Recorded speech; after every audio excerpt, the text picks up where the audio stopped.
Our next guest once described himself as a classical liberal, but now he says that the left is no longer liberal.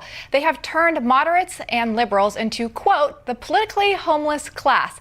It's all laid out in Don't Burn This Book, Thinking for Yourself in an Age of Unreason. We welcome the host of the Rubin Report, Dave Rubin. Dave, thanks so much for joining us. Hey, it's good to be with you guys. All right. Well, in your book, you talk about that we should focus on the facts over feelings. But I want to take a recent story, the Flynn case. When you look at it, the facts are pretty obvious. They're out there now that we've seen these 302s from the FBI, but people are still weighing in with their emotions, it seems like. Is there any hope? You know, in a weird way, this facts over feelings thing is the biggest issue that those of us that are in the news or care about politics or current events or just sort of the culture wars that have been going on for quite some time. This is the biggest issue we have to deal with because we're all cordoning ourselves off on social media. We pick who we follow, what we watch, and usually that stuff just reinforces our preconceived notions about things. And you're right. I mean, as we're watching the Flynn stuff sort of leak out, I mean, you're really only seeing it from, let's say, right-leaning media. And when it does sort of make its way over to CNN or anything more left-leaning, usually they're kind of mocking it or they're mocking the media that's touching it and the rest of it.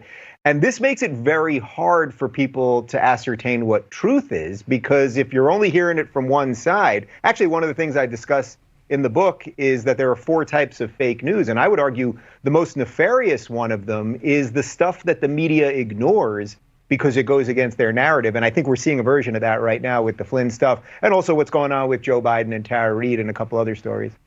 Yeah, that's right. And I think one of the other things that I want to play for you, let me play for you a clip from Brian Stetler from CNN, a diatribe that he went off on this past weekend. It's so disappointing to look at what we're seeing from right-wing media these days, where there's such an obsession with the deep state and these revelations about the Russia probe and the decision about Michael Flynn. They're treating the Michael Flynn story like it's a bigger deal than the deaths of 2,000 Americans a day.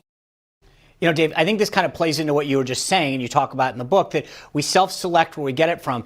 But for Brian to make a claim like that, I think is pretty outrageous. I think we can walk and chew gum at the same time. You can care about the pandemic, you can care about people, but if you're on the right and you watched what happened with the attempt to go after Trump and what happened with Michael Flynn, I think it's not just about Michael Flynn. I actually think it should be worrisome to every American about what was done in the justice system. And so the idea that he gets to set the narrative, Brian, and say, if you don't care about what I care about when you do, then you're a bad person. And then he sort of paints all conservative media with this broad brush. Yeah, you're totally right. And for the record, I didn't know you guys were going to show that clip, but that's very much exactly what I'm talking about. I mean, look, Stelter has sort of become the meme of the internet when it comes to exposing what sort of fake corporate news is. Your point about walking and chewing gum, that's it. It's like, how does he get to decide what we're supposed to care about and when we're supposed to care about it? Let's not forget that, you know, pretty much everyone online on Twitter and YouTube and everywhere else knew about the Tara Reade story for at least 3 weeks while CNN didn't touch it. So it's like, well, where were you on that, Brian? So, I mean, this is consistently what they do. You know, most of us want a good news media. We want that. Every time I have to tweet, you know, like with what Chuck Todd did yesterday on Meet the Press, editing what Barr said, it's like every time I have to expose that, I'm like, I just wish I didn't have to do this again, because I wish you guys would do your job. Do your job, and I'll find some other stuff to talk about, you know? But they seem incapable of doing it. And the line I always use on this is that it's journalists, and I have to use air quotes there, it's journalists who are destroying journalism. You know, it's interesting. Speaking of that, you have 1.2 million followers, or not followers, subscribers to your show on YouTube. That's more than CNN gets on most of its shows during the day. And yet they seem to think that they have the higher moral ground when it comes to dictating what we should care about than, say, someone like you, who actually has engaging in civil conversations with somebody. It's fascinating to me that they almost pretend that people who aren't with them don't exist. And that there's this fascination of who could these people be that aren't watching us all day long and shaking their head in violent agreement. That's it. That's right. It right there. They have controlled the narrative for so long that they think that that is never going to go away, except we're watching it crumble right now. I'm in my home studio. I was doing a home studio thing before everybody started doing it with COVID. So I've been here for about 3 years. This is my garage. We have a full-on TV studio here, and I have a slim trim operation that is in no debt, that my guys are paid really well, and we're doing the best we can with about 8 full-time employees. And as we watch mainstream media crumble because of the lack of trust that they themselves instigated in the first place, but then also because their financial model does not make sense. What you guys are doing with Newsmax, I mean, we could pick, The Blaze, the Daily Wire, all of these, and they generally are right-leaning, and there's a reason for that, because I think right-leaning people were so pushed away by mainstream media for so long that they said, hey, there's a whole internet out there. Let's build something really cool and new and slim and trim. And now there's many of us out here doing the same thing. And for the record, guys, I feel in no competition with anybody. The more voices out there doing good work, I'm like, that is just fantastic. Let's keep pushing, because to your point, Sean, they're not going to suddenly say, oh, you know what, we're actually been dropping the ball for quite some time and we better let these guys in.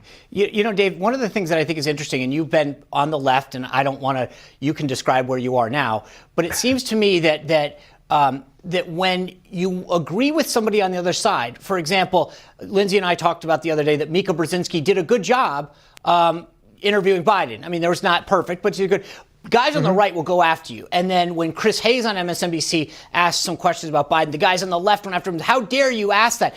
If there's no way that you can actually acknowledge the other side in a civil way anymore without your own team attacking you.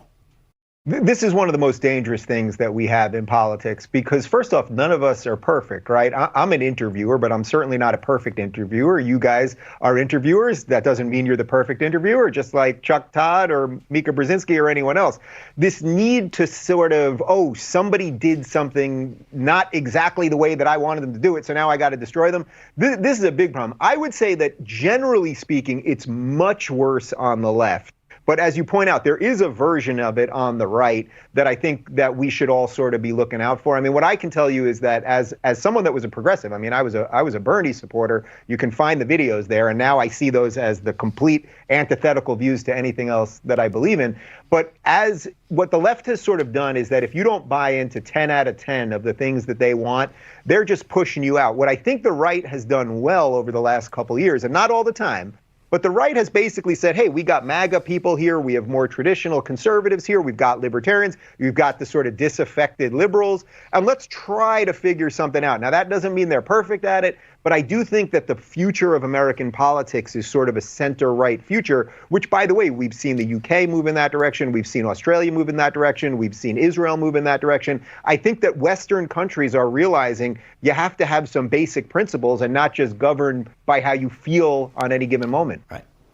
Dave, really appreciate your insights and you sharing your view with us and your book. Thanks for being here. Thanks, guys. Appreciate it. All right, when we return, Sean and I have plenty more to say about the media bias. Plus, Joe Biden weighs in on reopening America. The company is with us next.